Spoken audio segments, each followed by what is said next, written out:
It's a Final Word Daily with Adam Collins and Daniel Norcross for the Advanced Test Studio, the world leaders in hair restoration. Second test match, second day at Manchester, and the second day on the trot where England have taken the honours, and they did it in style. Daniel, tell us about it in 30 seconds. Well, if you can have attritional cricket going at 3.89 runs and over, that was sort of what England were doing, but a masterclass from Ben Stokes and Ben Foakes. Easy for you to say. Put on a partnership of 173, a record for the sixth wicket for England at Old Trafford, and they ground South Africa into the dust, something that they haven't done really to any team for a long time. And they, for the second time this summer, only the second time, faced a second new ball. But even with a lead of 264, these are gritty South Africans. They don't roll around and run away. They stuck at it, and they haven't lost a wicket in 9 overs at night. So they have got some 2 days to bat in order to save the game. Or win it. Nicely. Yeah, let's go through the numbers there, shall we? So 415 for 9 declared in 107 overs for England. The lead on the first innings of 264. The visitors are 23 without loss after 9 overs at stumps. They trail by 241. The all-important man, the captain, Dean Elgar, is still there on 11. Ben Foakes, his second Test 100, his first at home. He spoke after play on Sky Cricket, Daniel, and I'm sure he did on the BBC when you spoke to him as well, about how it meant more to him. I mean, the fairy tale on debut is one thing, but knowing what it is to experience adversity as a Test cricketer, as he has in and out of the team, the torn hamstring last year when he was certain to play, the COVID case even this year when he was in the 11 and going pretty well, to get back. That crowd today as well looked outstanding at Manchester. The temporary stand on the eastern side of the ground was heaving, and he took England from, well, they were behind when he and Stokes came together, and they were 167 ahead when Stokes departed. It was a brilliant partnership. It was very, very good. So 147 for 5. South Africa were right back in it, and Nortje was bowling serious heat. Rabada was just being brilliant. I mean, he's got so much stamina for a guy that we wondered if he was even going to play in the first test because of injury. And they just nullified South Africa. They did what lots of sages have been begging them to do throughout this summer, which is to dig in and wait for the ball to get a bit older, 45, 50 overs old. But actually, they haven't been quite in this position before. They very much played to the circumstances, and they played the circumstances very, very well. The South African spinners were accurate and tidy, and indeed Maharaj got a few to turn really quite extravagantly early on in the partnership. Yep. Had Ben Foakes given out and then overturned on review, because it actually pitched from round the wicket outside leg and was missing off, so that tells you just how far it was turning. But the longer they kept the South Africans in the field, then they could actually start to loosen their shoulders. And Ben Foakes was the one who started it, actually. Ben Foakes was the one who started it. He kind of got the impetus into the partnership. Stokes was a little bit becalmed to start with, and it was Foakes that was very busy. He was getting singles here, twos there. There wasn't many boundaries, very few boundaries scored. It was like the antithesis of how we've seen England bat so far, especially when chasing. And so it was kind of refreshing old-style Test cricket. And it was really absorbing because, as I spoke to Ben Foakes at the end of the day's play myself, and he wanted to remind me that just what a quality attack this South African attack is. They've got a left-arm spinner, they've got Simon Harmer, the off-spinner, they've got the serious pace of Nortje. The first 11 overs today, Nortje was averaging 89 miles an hour and Rabada was averaging some 87 miles an hour. So that's one of the fastest hours of cricket played in England, I would think, that I've ever witnessed. I've seen one bowler bowling at Nortje's pace and another little bit slower. I was thinking maybe Cummins and Stark, Hazelwood could get it up to that level, but for the sustained just pace and hostility, while South Africa were really not just in it, they were in danger of taking a grip on the game when they got those 2 wickets when they got Bairstow and Crawley out. Yeah, I think that's right. And look, it's probably the big strategic decision that Dean Elgar got wrong today, or tactical decision perhaps, where after lunch he bowled the spinners for, I think it was 13 overs in tandem. And I know they bowled well, but it meant that Nortje was held back a long time. They had a stat on television that 90 runs were scored between Nortje's spells. As for Rabada, he didn't get an opportunity in the middle session until there was 25 minutes to go as they took the second new ball. So I know they picked 2 spinners for a reason, and they did a good job, but it felt like with Stewart brought at 8, there is an opportunity there. They take 1 wicket after the break, and, cliche hackneyed as it is, you want your best quicks on after an interval like that. That point was also made on the broadcast, that how can you leave out Nortje and Rabada for that long, given how quickly they bowled before the break. The ball to Bairstow absolutely hummed off the outside edge. It was a really good take at first slip, and a brilliant delivery to get rid of Crawley, who faced 101 deliveries for his 38. And that's fine. Like, he's going to get a ball like that. You could say that in theory he could leave it, but can you really leave a ball from Anrik Nortje on the fourth stump line after we've seen balls clatter into off stump that have jagged back off the seam from him fairly regularly in this series so far? I mean, of course you can't. So that happens. That's cricket. But yeah, at that point, with 2 quick wickets in 2 consecutive Nortje overs, they were already into their work a little bit before lunch. It felt like Foakes. And just on Foakes and Stokes' partnership, by the way, Foakes reached the 40s first. He was on 41 when Stokes was on 37. So it was a well-paced innings from the captain. His documentary was actually released today. A whole round of interviews he did were in the papers. Some of them were on the front of the paper today. So, I mean, what better advertisement to go out and make his 12th Test ton, his first as captain. But the way he was able to add that scoreboard pressure to the fact that they'd taken a lot of overs out of the legs of the South African bowlers, it was so well paced by Stokes, who hit Harmer for a couple of big sixes, another one down the ground later as well off, I think it was Ngidi, but more often than not, he was allowing Foakes in the formative stages of the partnership to bat with him. They weren't trying to get away from South Africa. They were playing the game on its merits, which you could say is baseball too. I mean, I hate that term, but that is also aggressive, assertive cricket. It's playing on your own terms. It's not being dictated to, and they did that so well either side of lunch.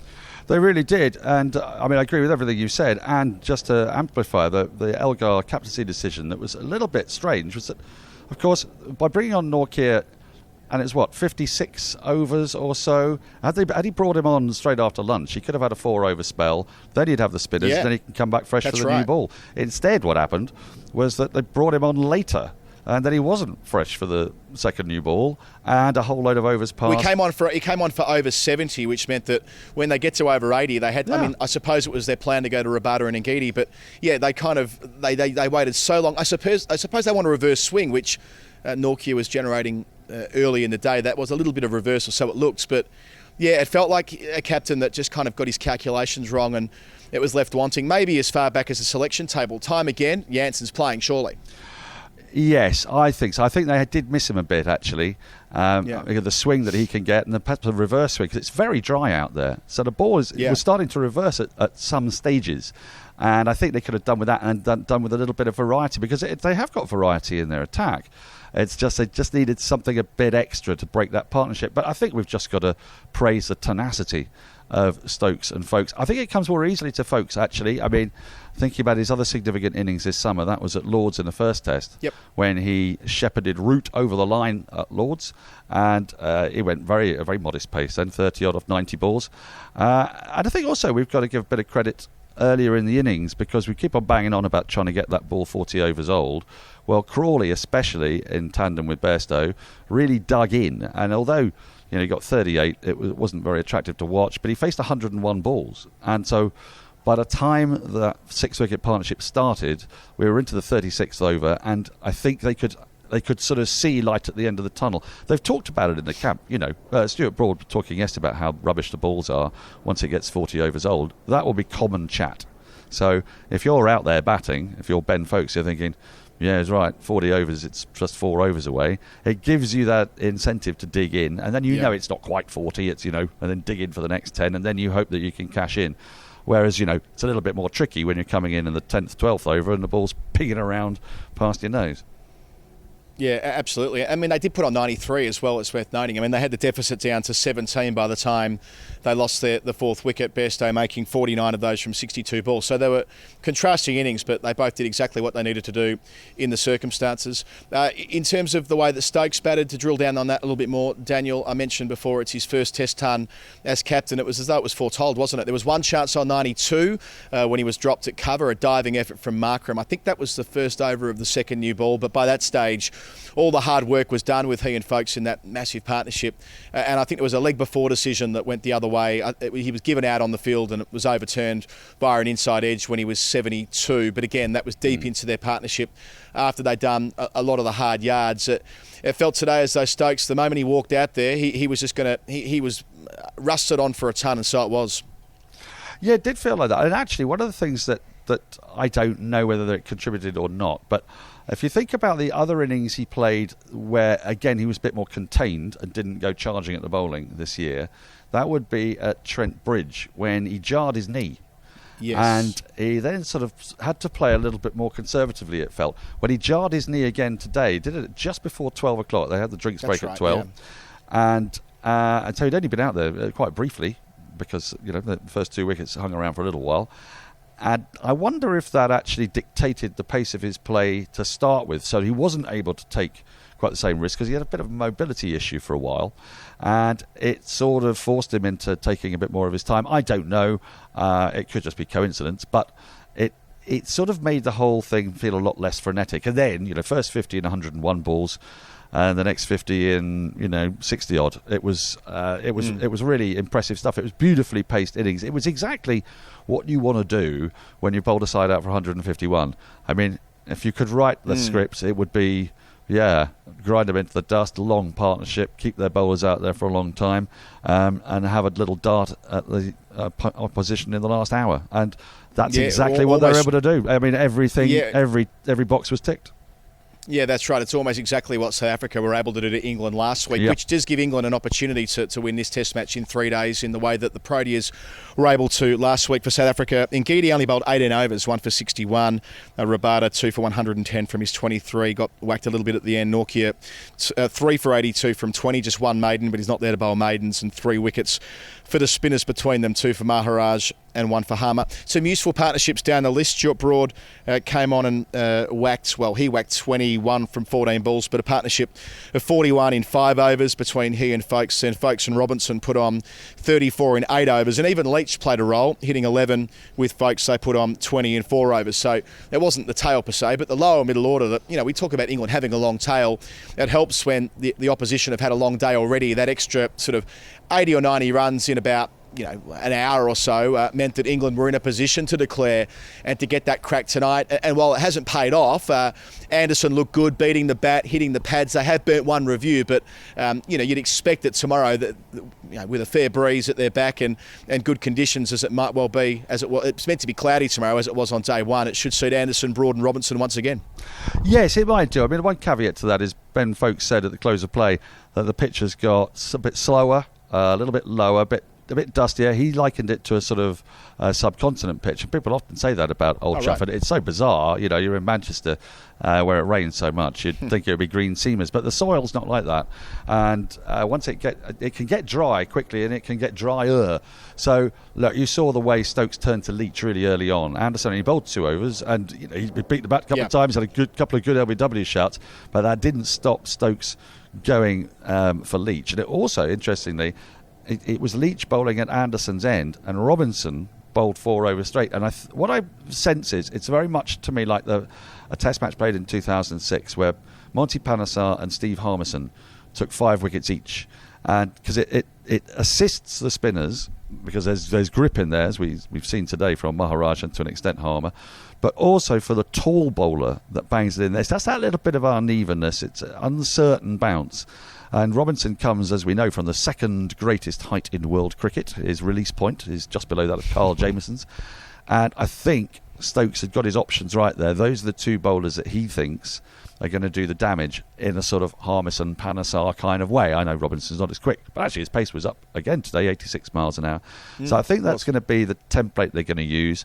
I imagine Anderson would start off under cloudy skies, but Leach is going to be asked to do a lot of bowling. And he got a bit of turn, and he caused a few problems for the left-handers.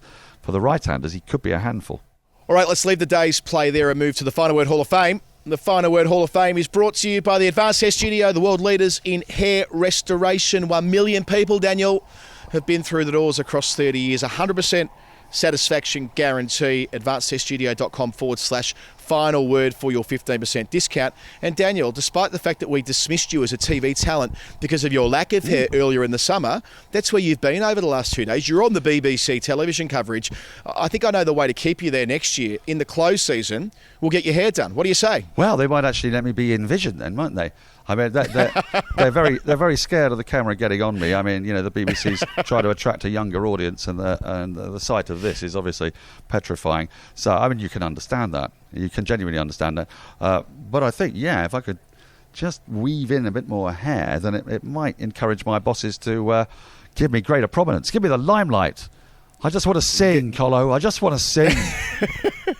We need to get you on Strictly as well. Maybe this will be the catalyst. We'll get you the discount. AdvanceStudio.com/final word. Rach and I were watching one of the... Well, I wasn't really watching, but she was watching one of the celebrity cooking shows on the national broadcaster last night. And we were speculating what level of celebrity you need to be to get on there. And I said, I reckon Daniel could, do it. He's on Test Match Special quite routinely. And she was debating this, not quite knowing where that sat in terms of celebrity status and so on. And maybe the missing ingredient, as it were, to get on Celebrity Bake Off or Celebrity MasterChef or whatever it is getting your hair done. We'll see. Final Word gets you a 15% discount. AdvanceStudio.com/final word. We'll do it in the off-season. My nomination for today, Daniel, and I bet it's going to be yours as well because you love a sequence. Stuart Broad, today, his scoring shots. Do you know what I'm about to say? Did Andy Zoltzman tell you this? No, but I've got an idea. Go ahead. 1, 2, 3, 4, 6. That's how Stuart Broad started his scoring today, which Fibonacci sequence stuff right there or something like that. He missed the 5, but that's right in your swinging arc, mate. Oh, that is absolutely beautiful, isn't it? And it can't be done that often, actually. 1, 2, 3, 4, 6 in order. Well, look, I'm going to give you that, but I'm going to give you another nomination. Because this was one of the most extraordinary shots I've ever witnessed, and it was played by Jack Leach. So he's been encouraged to be very positive. People got the wrong idea about Jack Leach. He should definitely be batting at least at 9. He's a proper batter. I love him. So he's got Maharaj, I believe it is, bowling to him. I beg your pardon. It'll be Harmer, won't it? And so he's decided that he's going to, because he's got a packed leg side field, he's going to play the reverse reverse slog sweep, which he does, and he hits it over deep mid-wicket. There was nobody out there. That was like batting like a proper one-day batter. He's looking around going, where are my scoring options? He found the scoring option, and it was Jack Leach doing it, and it was beautiful. There was general laughter, gaiety and surprise in all commentary boxes, so that's my nomination.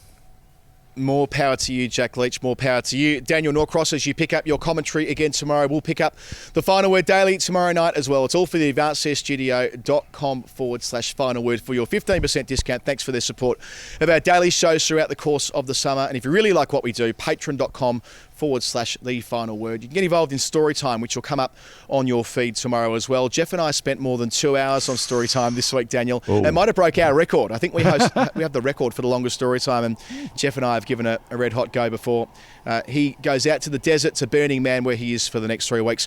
Okay, Stumps at Manchester with the visitors 23 without loss in their second innings. So trailed by 241. We'll do it all again tomorrow night. Good night.